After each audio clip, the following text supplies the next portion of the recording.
El conocimiento que se tiene de Jesús es un conocimiento muy simplista, porque no se entiende la dimensión de lo que Él vino a hacer en esta tierra.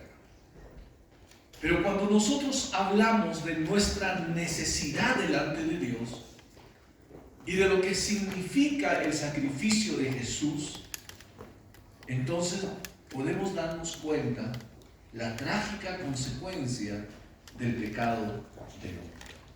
Por eso yo te pregunto, ¿eres consciente de tu pecado? ¿Eres consciente del pecado en tu vida?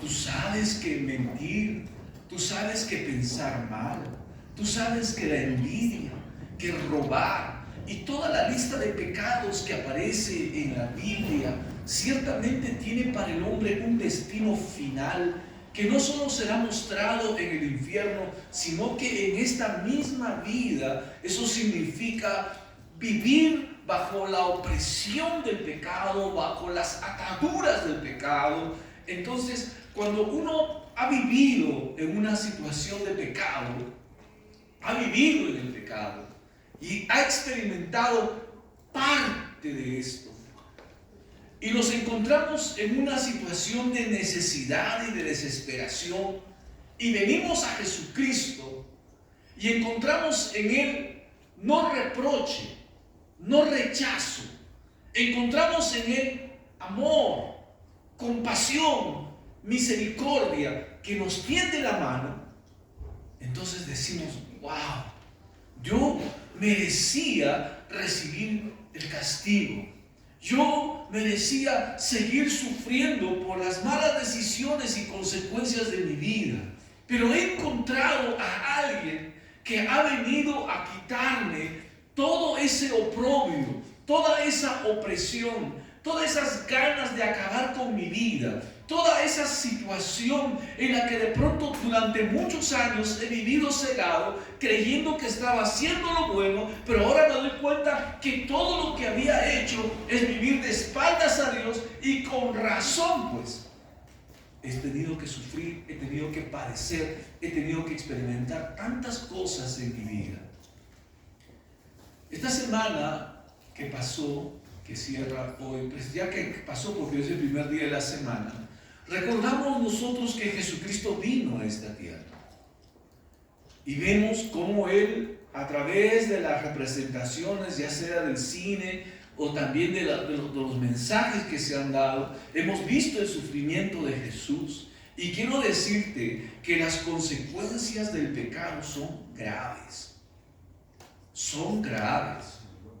Lo que tú y yo hemos practicado y lo que hemos vivido en el pecado, sus consecuencias son graves. Jesús fue arrestado un jueves y murió un día viernes a las 3 de la tarde. La Biblia dice que inclusive la creación fue conmovida de tal manera que desde las 12 hasta las 3 de la tarde hubo oscuridad en toda la tierra. Y estaba revisando qué nos dice pues la astronomía acerca de este hecho, y veía que los astrónomos decían, es imposible comprender esta situación. No fue un eclipse de luna, porque no había luna llena. No fue un eclipse solar, porque el eclipse solar dura minutos. Fueron 3 horas de oscuridad en la tierra. Y esto sí recordaba el hecho del juicio de Dios sobre Egipto, porque cuando Dios iba a liberar a los israelitas de Egipto, la Biblia nos enseña que hubo oscuridad, y fue un juicio de Dios contra las creencias que tenía el pueblo de los egipcios con relación a su Dios. Usted sabe que el principal dios de los egipcios es Ra, que no es otra cosa que el sol, lo que los peruanos llamamos Inti. Entonces yo le quería mostrar a Egipto que él es mayor que Ra, ¿no? Y vino tinieblas sobre todo Egipto. Y la Biblia nos está mostrando aquí que en ese tiempo en el que Jesús estuvo crucificado, desde el mediodía hasta las 3 de la tarde, hubo oscuridad. Fue un tiempo de juicio en el que Jesús estaba cargando el pecado de todos nosotros. desde que lo arrestaron a Jesús hasta que Él murió en la cruz del Calvario, pasaron exactamente 15 horas de agonía.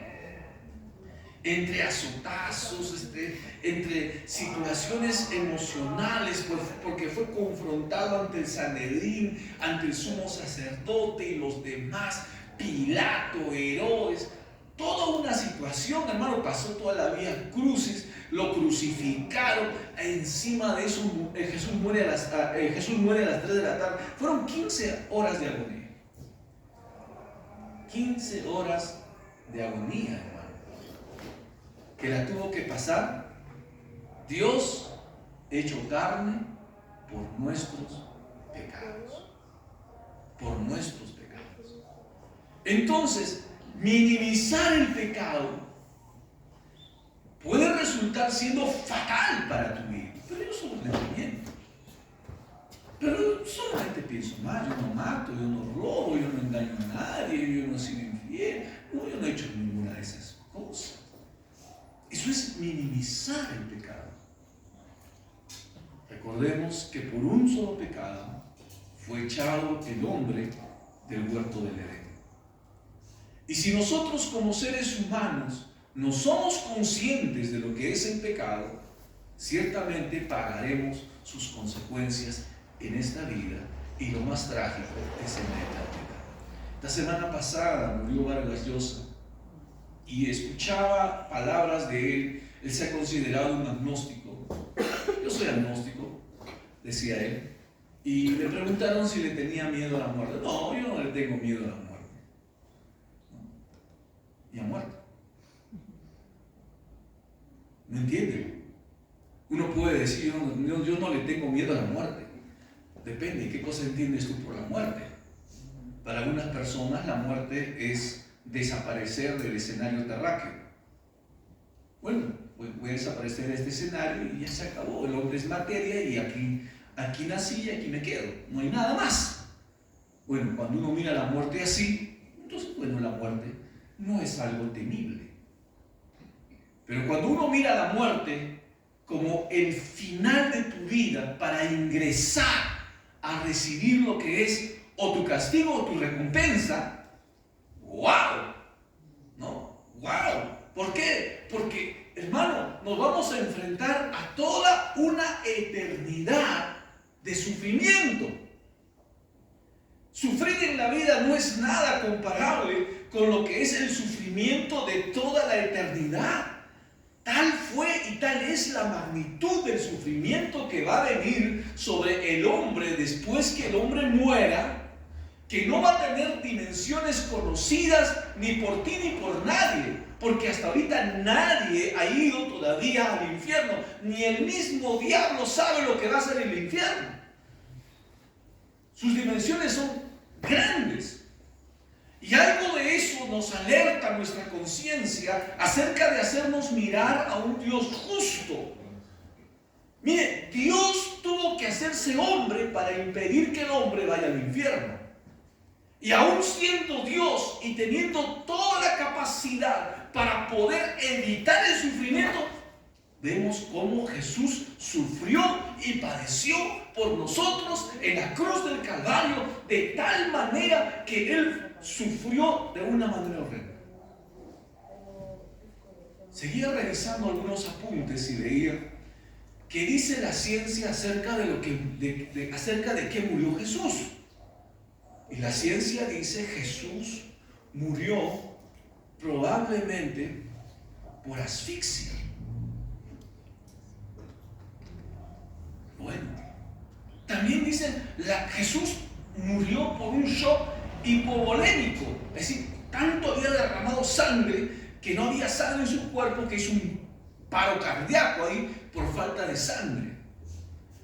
Otros dicen tanta fue la carga emocional que él tenía porque estaba sufriendo, estaba agonizando en la cruz del Calvario, estaba clavado en la cruz, no podía respirar y había un sufrimiento tortuoso sobre eso. La Biblia dice que ni paro cardíaco, ni asfixia, ni tensión emocional fue lo que mataron a Jesús. ¿Y qué lo mató?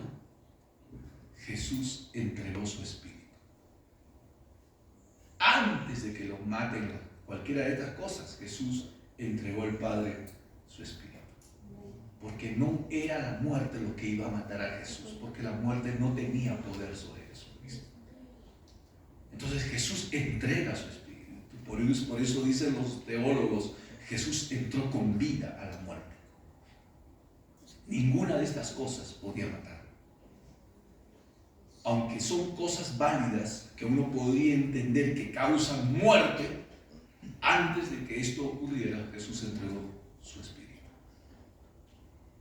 Hermanos, 57 horas después que Jesucristo fue arrestado, Jesucristo, dice la palabra del Señor, que resucitó. Y María Magdalena fue la primera mujer que lo vio resucitado. Y ciertamente me imagino la conmoción, la alegría que experimentó esta mujer al verlo a Jesucristo resucitado. De tal manera que ella fue corriendo a anunciar a los discípulos, porque fue el encargo de Jesús: ve y dile a mis hermanos, ve y diles que he resucitado. Ella fue corriendo y les comentó lo que Jesucristo les había dicho, el encargo que ella había recibido. Jesús ha resucitado. Jesús ha resucitado.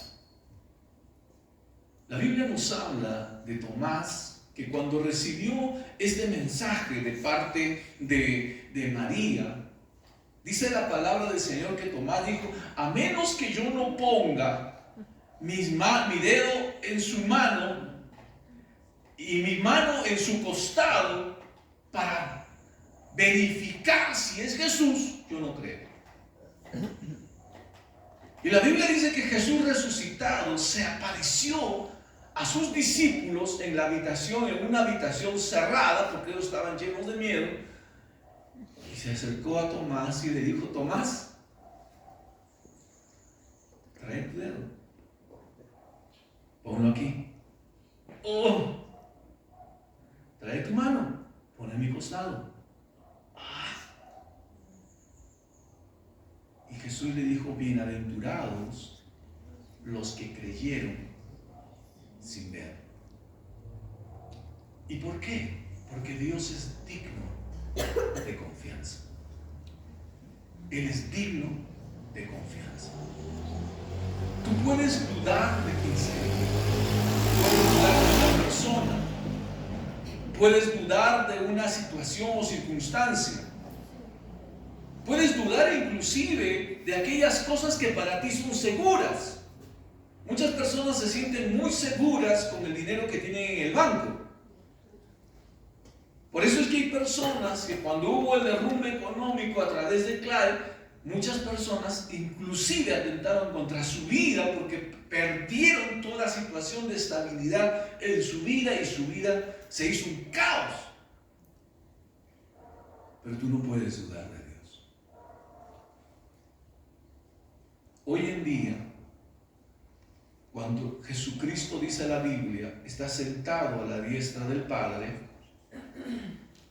y dice la palabra del Señor: así como las siervas miran la mano de su señora, así nosotros te miramos a ti, Señor, esperando tu gracia y tu favor.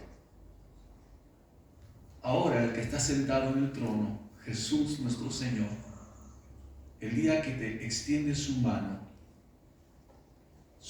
está marcada por los clavos con los cuales le crucificaron en la cruz. Él lleva esas marcas y las llevará por la eternidad, porque nos habla acerca de su identidad. Él fue el que murió en la cruz, pero también Él fue el que resucitó. Pero también es una marca que nos muestra su amor por nosotros. Por eso la Biblia nos dice: acércate confiadamente al trono de la gracia para esperar su oportuno socorro. Porque cuando tú corres delante de Dios, ciertamente te vas a encontrar con un rey. Ciertamente te vas a encontrar con el Señor de toda la creación. Pero no solamente eso, te vas a encontrar con aquel que murió por ti en la cruz del Calvario y que perdonó no uno, sino todos tus pecados. Y sus manos extendidas significarán para ti: ten confianza, ten confianza. Yo sé lo crudo, yo sé lo rudo, yo sé lo cruel que va a ser el pecado, y es el pecado sobre el hombre. Pero sabes, yo morí por ti en la cruz del Calvario. He resucitado y estoy sentado aquí en el trono para poder ayudarte en esa batalla que tienes contra el pecado, en esas luchas que tienes en la vida. Y te quiero decir, no solamente eso, quiero decirte que tú eres mi hijo. Y si tú vienes a mí, yo no te voy a echar fuera. Y esa es la grandeza de Dios para cada uno de nosotros, hermano. Que Dios en el día de hoy, en la persona de Jesús, es ese Rey de gracia y de misericordia que tiene por nosotros favor, que tiene por nosotros compasión. Por eso cuando tú te mires a ti mismo, no te mires en la suficiencia de un título, no te mires en la suficiencia de las riquezas o de las cosas que tienes y que posees, o en términos de la juventud o el estado actual en el que te encuentres, porque sabes qué cosa, todo eso es vano. Cuando nosotros tenemos que mirarnos a nosotros para tener una mirada objetiva delante de Dios, tienes que ver y darte cuenta cuál es tu condición delante de Dios, hablando en términos de pecado. Porque por un pecado el hombre fue echado del Edén, pero por un pecado también, por los pecados de los hombres, Jesús tuvo que venir a esta tierra para librarnos a nosotros de todos nuestros pecados. Bien dijo Billy Graham alguna vez: yo no cometí pecado, sin embargo arrastramos el pecado de Adán y de Eva. Pero yo tampoco estuve en la cruz y he recibido la gracia y el favor y el amor de Dios para con mi vida. Amado hermano, es allí donde se cierra toda esta historia, en la que en el día de hoy podemos entender que cuando Jesucristo resucita de entre los muertos, hermano, hay libertad, hay salvación, hay oportunidad de una nueva vida para cada uno de nosotros. Lo único que te puede apartar de Dios en este tiempo es tu orgullo. ¿Y cuál es ese orgullo? Que tú no reconoces el pecado en ti y te sientes tan capaz de poder vencerlo, te sientes tan capaz de poder superarlo, y piensas que el pecado que tú has practicado y que tú vives y que has heredado aún no es suficiente para destruir tu vida. Ese orgullo es un orgullo tan grande que es lo único que te puede apartar de Dios. Por eso cuando el hombre viene delante de Dios y yo voy delante del Señor, yo le digo: Señor, yo sé quién soy. Yo sé lo que he hecho. Sé lo que es el pecado. Te he fallado, Señor. He vivido oprimido por esto. He sufrido sus consecuencias en esta vida. He experimentado las tentaciones de muchos tipos en mi vida, Señor. Pero yo te doy gracias que en la obra de Jesús tú me has perdonado. Y te doy gracias porque a pesar de todas las cosas puedo reconocer que tú eres bueno, que tú me amas y que tú tienes un plan para mi vida, Señor. Eso no lo puedo dudar. La gente lucha mucho con la ciencia. Dios existe, Dios no existe. Mira el pecado que hay en ti y te darás cuenta que necesitas un Salvador. Que fue necesario que Dios se hiciera hombre para regalarte la salvación. Ningún hombre puede pagar su pecado. solo se aceptan por fe. Y cuando tú lo haces, Jesús restablece la relación entre el Padre y tú, trayéndote perdón. Él viene a morar a tu corazón. Puede que hoy y en tu vida sigas luchando contra el pecado, porque es una lucha. Y vamos a luchar con el pecado hasta el último día que vivamos en esta tierra. Y el Señor lo sabe. Pero de algo tienes que estar seguro. Siempre habrá perdón mientras tú te acerques al Señor arrepentido. Siempre habrá restauración cada vez que tú busques a Dios y le pidas a Él que Él te ayude. Él sabe la lucha que nosotros tenemos de todos los días. Pero aún así, la palabra del Señor nos enseña a nosotros como cristianos y nos dice así en el libro de Primera de Pedro, en el capítulo 1, versículo 15. Sino, como aquel que os llamó es santo, sed también vosotros santos en toda vuestra manera de vivir. Entendiéndolo en términos de la cruz, significa lo siguiente: si tú te has dado cuenta de la magnitud del pecado y cuánto le costó a Jesús para poder traernos a nosotros salvación, entonces el Señor dice: ahora apártate del pecado, porque eso va a traer una situación de desdicha mientras vivas. Eso no te va a poder permitir disfrutar las bendiciones de Dios. Apártate del pecado. Renuncia a aquellas cosas que te apartan de Dios. Y aquellas cosas que nos apartan de Dios ciertamente es el pecado. Y el pecado destruye. Por eso el Señor nos dice: si tú te apartas de estas cosas y te vuelves a mí, yo te voy a recibir. Yo te voy a recibir. Vamos a ponernos en pie un momento. Pastor, ¿ya terminó el mensaje? No, recién estamos en la introducción. Vamos a ponernos en pie. Pero yo quiero que tú seas consciente en tu vida del pecado. Del pecado, de las trágicas consecuencias del pecado en tu vida. Cuando nosotros miramos a Dios y no nos vemos así, nos sentimos llenos de orgullo.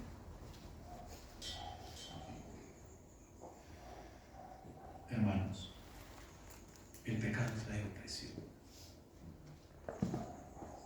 No importa cuántas citas con el psicólogo puedas tener, eso no te lo va a quitar el psicólogo.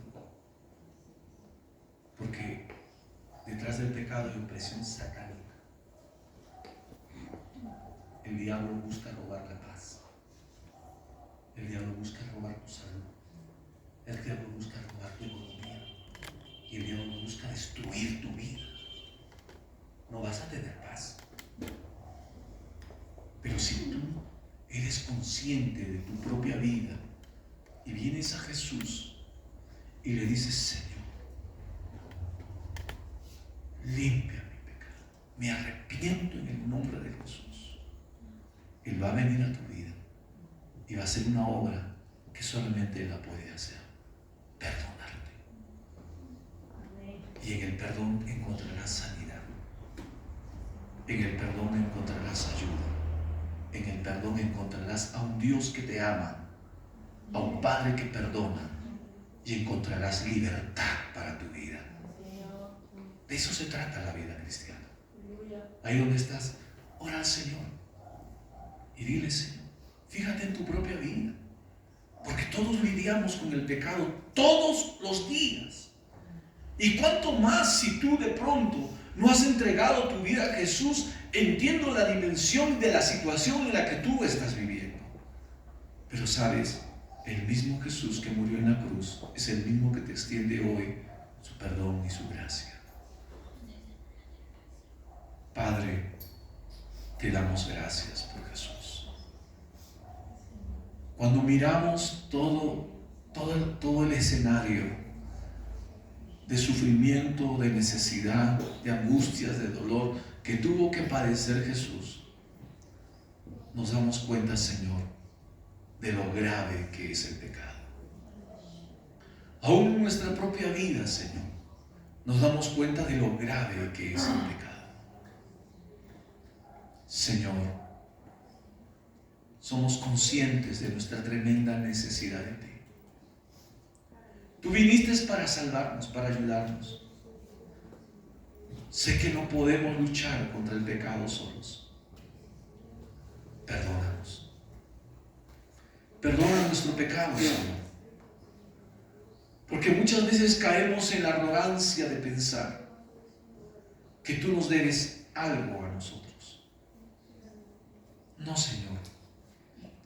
Somos nosotros deudores tuyos, Señor. Nosotros tuvimos que sufrir, era nuestro destino padecer, pero tú viniste a cambiarnos ese destino. Por eso al mirar nuestra vida a la luz de tu palabra nos damos cuenta de que es el pecado lo que nos aparta de ti. Hoy te pedimos en el nombre de Jesús que perdones nuestros pecados. Nos arrepentimos de ellos, Señor. Nos arrepentimos aún de la soberbia que hemos tenido para no reconocer nuestra propia condición y necesidad. Perdónanos, Señor. Límpianos de todo pecado.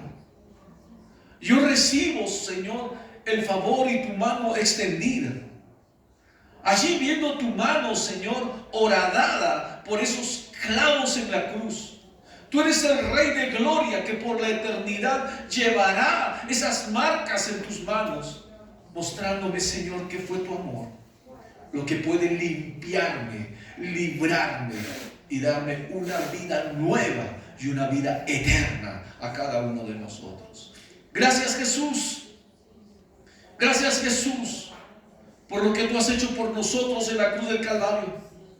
Y gracias, bendito Dios, porque un domingo como hoy tú te lo levantaste de entre los muertos para aceptar su sacrificio como una obra completa, de tal manera que todo aquel que haya pecado puede correr delante de ti, Señor, y puede encontrar perdón, puede encontrar limpieza, puede encontrar libertad. Y no hay obra del diablo que pueda interponerse ante el perdón que tú das al hombre cuando viene arrepentido delante de ti, porque la obra tuya, Jesús, fue consumada en la cruz del Calvario. Jesús, Jesús, te damos gracias. Te damos gracias. Ahí donde estás, dale gracias al Señor. Dale gracias al Señor. Dile gracias, Señor, por perdonarme. Gracias, Señor, por darme entendimiento. Gracias porque hoy te veo a ti, Dios, te veo como Señor, te veo como Salvador, te veo como mi Señor, como mi Salvador personal. Aleluya. Gracias porque en esta vida me das la oportunidad de poder vivir una vida diferente, una vida nueva, una vida cambiada, una vida transformada por ti, Señor. Gracias, Señor. Gracias, Señor Jesús, por perdonarme de todo pecado. Y en esta hora tomamos autoridad en el nombre de Jesús contra todo espíritu de culpabilidad, contra todo espíritu de acusación y de mentira. Tu palabra dice que si el Hijo os libertare, seréis verdaderamente libres. Y somos libres cuando confesamos nuestros pecados y le pedimos perdón a Dios por nuestros pecados. Si Dios perdona nuestros pecados, no existe mayor culpa, no existe más culpa, no existe mayor obra que pueda quitarnos el gozo de haber experimentado hoy tu perdón y tu salvación en nuestras vidas. Gracias, Padre. Gracias, Señor, por lo que has hecho por mí, por lo que has hecho por nosotros en la cruz del Calvario. Gracias, Jesús. Amén. Tomen asiento, hermanos. Dice la palabra del Señor en el libro de Hechos, en el capítulo 4, en el versículo 33.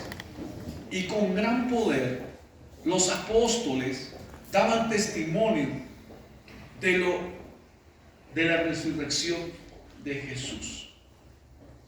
Dice, y con gran poder los apóstoles daban testimonio de la resurrección de Jesús.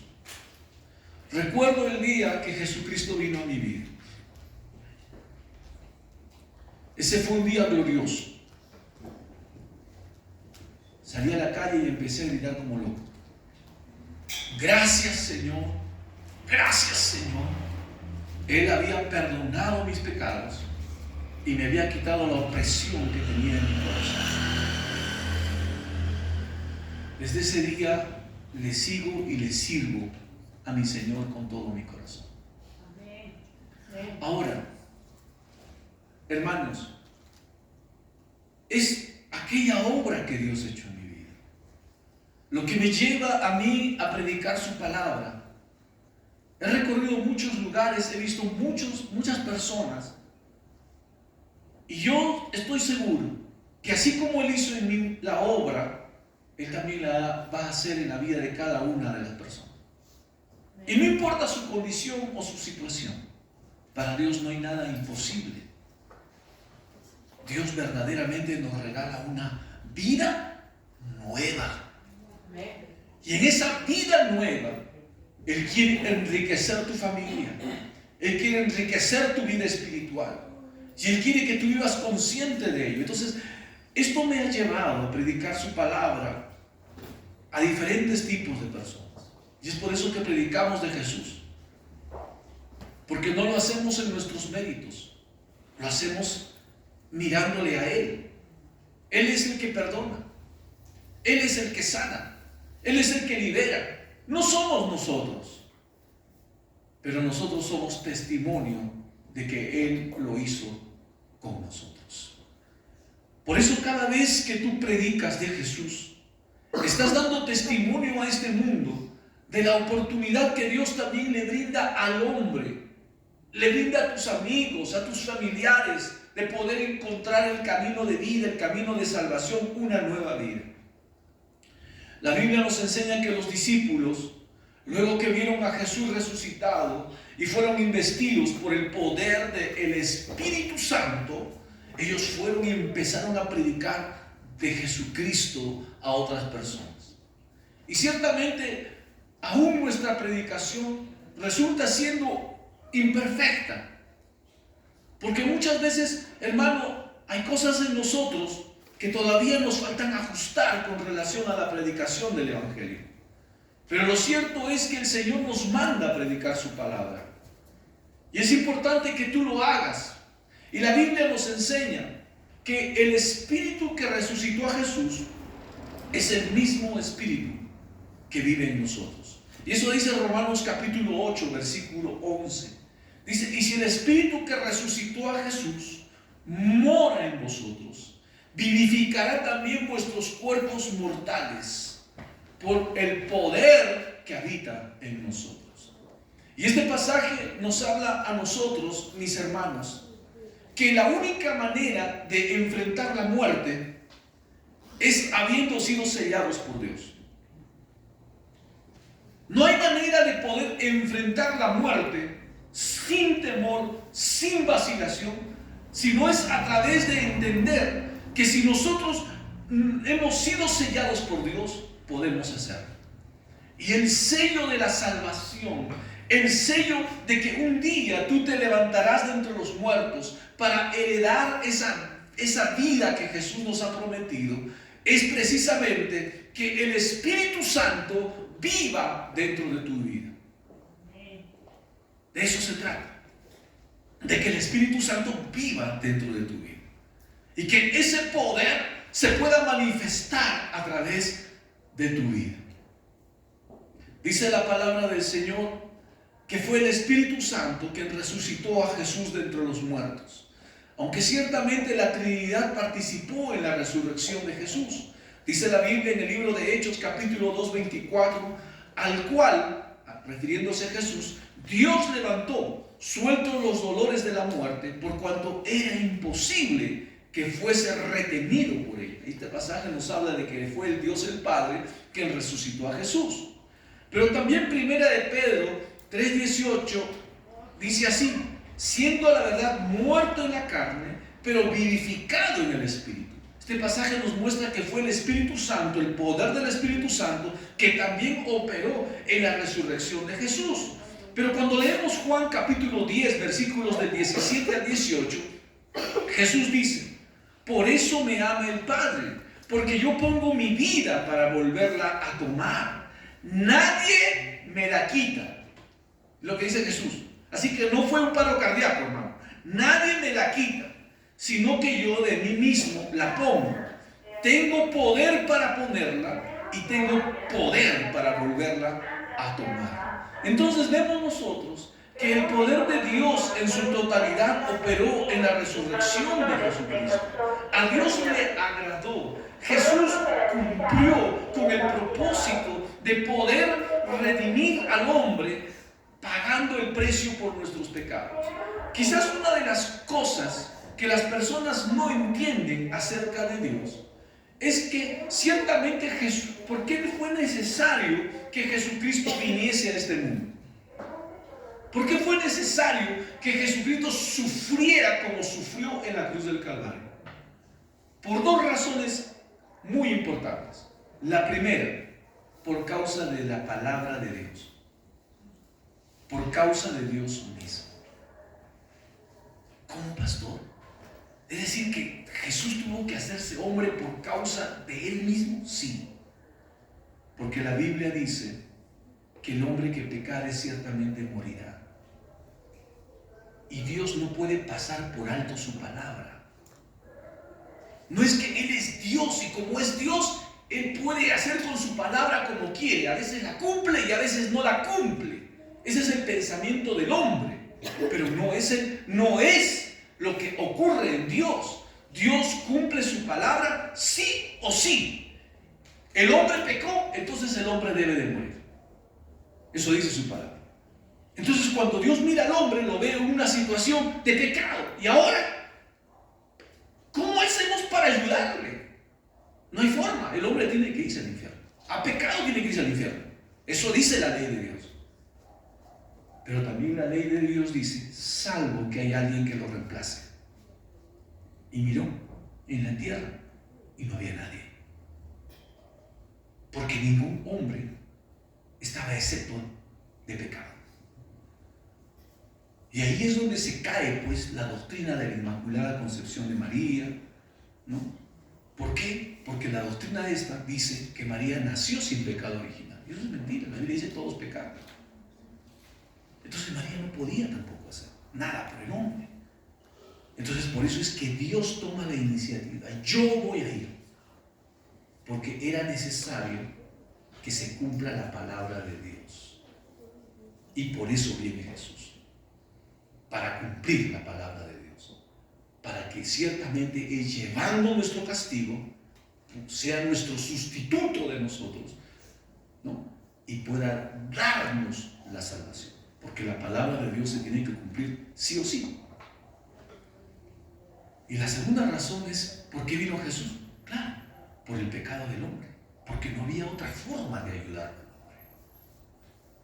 Entonces, amados hermanos, dice por eso la palabra del Señor aquí, que cuando Jesucristo viene y Él nos da su perdón, tú tienes algo en tu vida que te garantiza que si te mueres, te vas a ir con Él.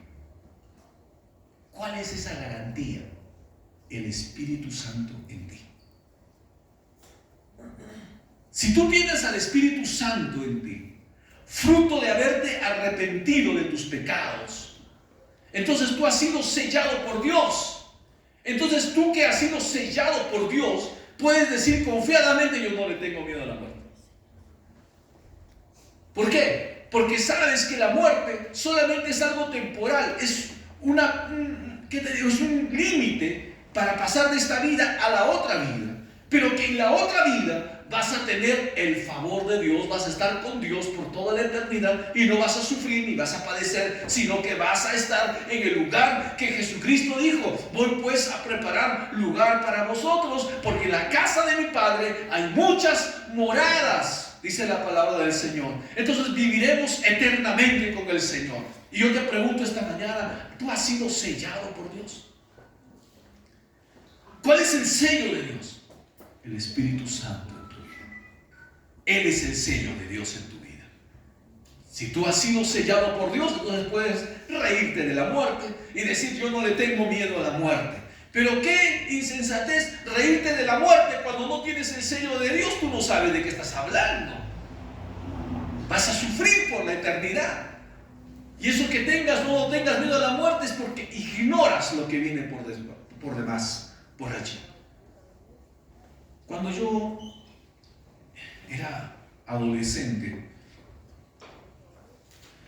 en un momento determinado tenía muchas luchas con relación a mi vida, a mi existencia en la tierra. Y ¿existirá otra vida después de esta? Me preguntaba. Porque escuché a varios de mis profesores diciendo que Dios no existe. ¿Existirá otra vida después de esto? Entonces hice algo muy interesante que hasta el día de hoy me vale. ¿Qué cosa es? Preguntarme interiormente: Aldo, el día que mueras, ¿verdaderamente vas a morir? ¿O hay una vida después de esto? Me hice esa pregunta y escuché la voz de mi propio espíritu: hay una vida después de esto, no vas a morir. Entonces dije: wow, tengo que prepararme para esa vida. Entonces el hombre, cuando ha recibido a Jesús, es sellado por Dios, y ese espíritu habita ahora en nosotros. Y ahora nosotros, mientras vivimos en esta tierra, tenemos una lucha. Todos los días peleamos contra el pecado. Todos los días somos tentados a pensar mal, a mirar mal, a hablar mal. Somos tentados. ¿Y qué cosa es la tentación? La tentación que procura separarme nuevamente de Dios, que yo practique el pecado. Eso procura la tentación. Y tú vas a ser tentado, ya sea por tu naturaleza de pecado, por tu debilidad. La Biblia dice: cuando alguno es tentado, no diga que es tentado de parte de Dios, porque Dios no te tienta a hacer lo malo, sino que de tu propia concupiscencia o de tu propia naturaleza de pecado es que tú eres tentado. Entonces el Señor nos llama a nosotros allí, ¿a qué cosa? Nos dice: toma tu cruz, niégate a ti mismo y sígueme. ¿Qué significa eso? Jesús nos dice: vas a tener que sujetar tu naturaleza de pecado.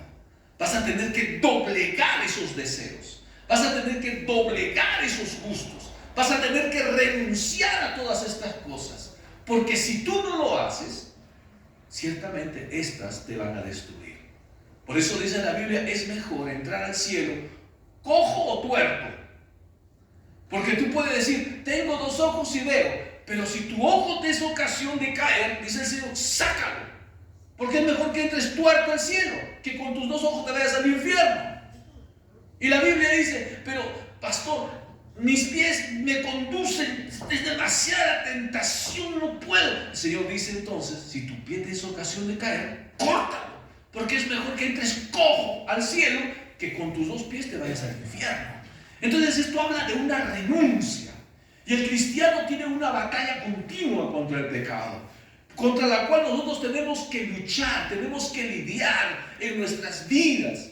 Y la Biblia nos enseña que para eso nos ha sido dado el Espíritu Santo, para ayudarnos en nuestra lucha contra el pecado. Entonces tú vas a renunciar a esos deseos, vas a renunciar a esos gustos, vas a renunciar a esas preferencias que tenías antes. ¿Pero por qué? Porque ahora tú quieres vivir una vida de obediencia a la palabra del Señor, y esos deseos y esos gustos y esas preferencias que tú tenías no te llevan a obedecer a Dios. Y porque no te llevan a obedecer a Dios, eso te da testimonio, eso te muestra que tienes una naturaleza de pecado. Y a menos que no te rindas delante del Señor, la naturaleza de pecado se enseñoreará sobre ti y vivirás como esclavo del pecado en esta tierra. Y el Señor Jesús nos dice a nosotros, por eso, que es importante que nos neguemos a nosotros mismos. La vida cristiana es una vida de negación, hermano. Por eso entra el Espíritu Santo dentro de nosotros. Un cristiano en el día de hoy peca porque quiere pecar. No porque no puede vencer el pecado, sino porque quiere pecar. Porque el Espíritu Santo en nosotros ha doblegado la naturaleza del pecado y te ha hecho libre para elegir vivir obedeciendo a Dios o vivir siguiendo tus gustos y preferencias. La pregunta es, ¿qué has escogido tú en tu vida? Pastor, yo he escogido vivir obedeciendo a Dios. Entonces, ¿qué va a sufrir en ti? Tus gustos. ¿Qué va a sufrir en ti? Tus preferencias. Entonces te vas a sentir así medio extraño. Sí, aleluya. Por una parte te sientes feliz por obedecer a Dios, pero por otra parte, como que hay algo que te reclama que has dejado de hacer.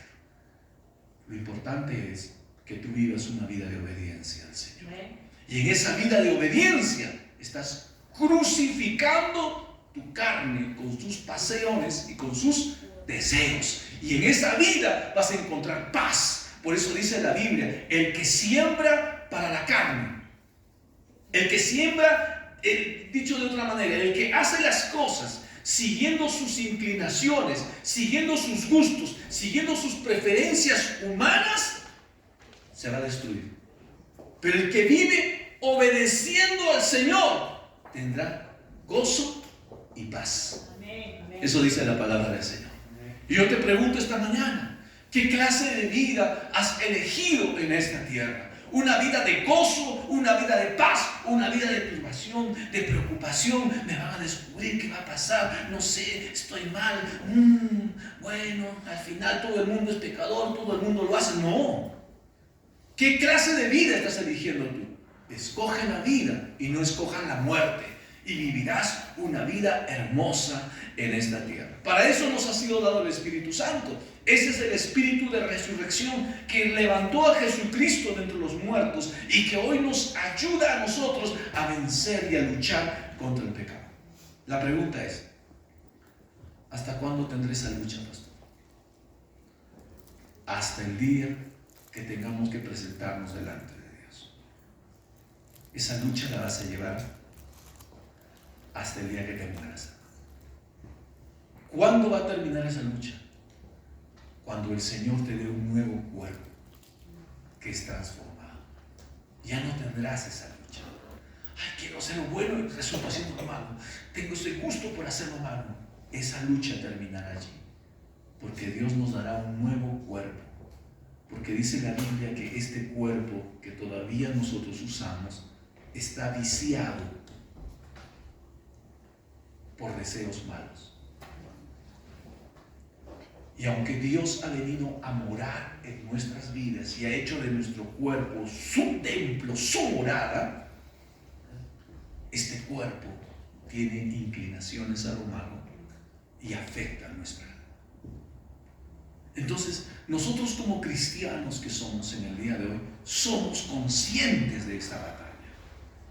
Y no hay forma de poder vivir una vida cristiana victoriosa sin crucificar nuestra carne. Pastor, todavía tengo deseos de tomar. Bueno, el tener deseos no es pecado. El que tomes es pecado. Tengo pensamientos de mentir. El que pienses en mentir no es pecado. Cuando mientas es pecado. Tengo pensamientos de lujuria. Bueno, esos pensamientos, mientras tú no los practiques, no son pecado. Más bien, recházalos y repréndelos. Porque donde tú hagas bailar esos pensamientos en tu mente, vas a terminar practicando esos pecados. Entonces, tenemos una lucha continua. Por eso Jesús dijo, el que quiere seguirme, niéguese a sí mismo. Y no hay forma de negarnos a nosotros mismos sin la ayuda del Espíritu Santo. Y el Señor nos dice, ahora que tú has visto cuáles son las trágicas consecuencias del pecado y ha sido necesario que el Hijo de Dios venga a esta tierra para librarnos del pecado, entonces no te hagas esclavo del pecado. Vas a tener que entrar en esta batalla y creer que con la ayuda del Señor vas a salir en victoria. ¿Cuántos dicen amén, hermano? ¿Cuántos dicen amén, hermanos? Esta es la victoria que tenemos que tomar en el nombre de Jesús. Y es por eso que cada uno de nosotros tiene que tomar esta parte.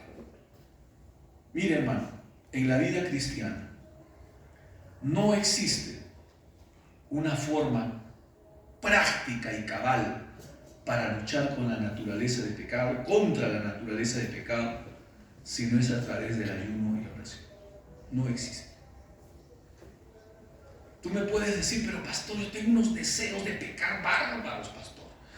Me pican los pies para irme a las fiestas. Ya las escucho y estoy ahí, Señor. ¿No es cierto? ¿Cómo quiebro eso, pastor? No existe manera de quebrar. El Señor te ha dado la ayuda a través del Espíritu Santo.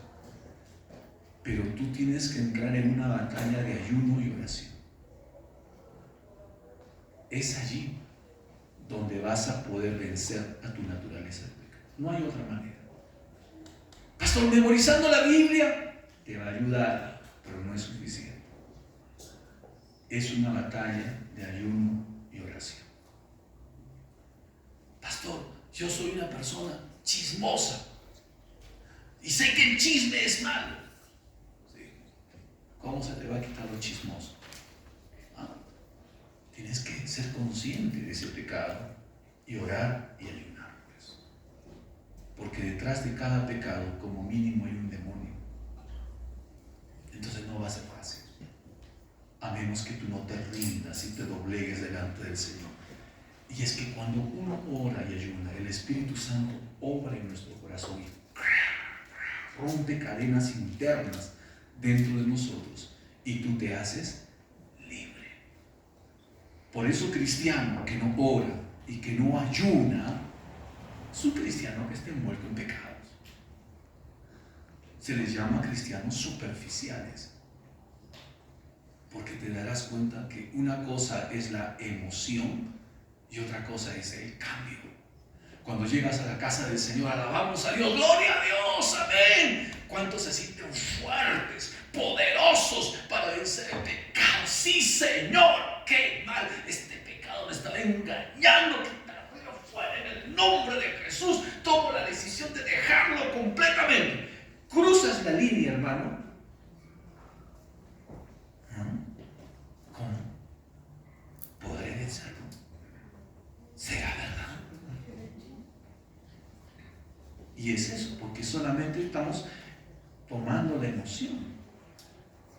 Falta la acción. Entonces es allí donde tú tienes que ser consciente de ello. Muchos de los problemas que nosotros vivimos vienen como consecuencia del pecado. Y Dios quiere acercarnos a Él para darnos victoria. Hoy Jesús está sentado a la diestra del Padre. Y Él quiere escucharte, a ti, acercándote a Él. Y dirá, Señor, ayúdame. Y ahí verás su mano, hermano. Su mano horadada con las cicatrices de la cruz, diciéndote, yo te ayudo. Y saldrás en victoria en el nombre de Jesús. Entonces entenderás que el diablo no tiene parte en ti, que tú no perteneces al mundo, que tú eres un hijo de Dios, a quien Él ha lavado de todo pecado y que ahora eres libre en Cristo Jesús. Jesús murió en la cruz del Calvario para darte libertad y hoy está sentado a la diestra del Padre esperando darte toda su ayuda, todo su respaldo para que esta carrera que tienes que correr, que es la carrera de la fe, la llegues a cumplir y llegues a vencer en esta carrera. ¿Cuántos dicen amén? Amén. Vamos a ponernos en pie y vamos a orar a nuestro Señor.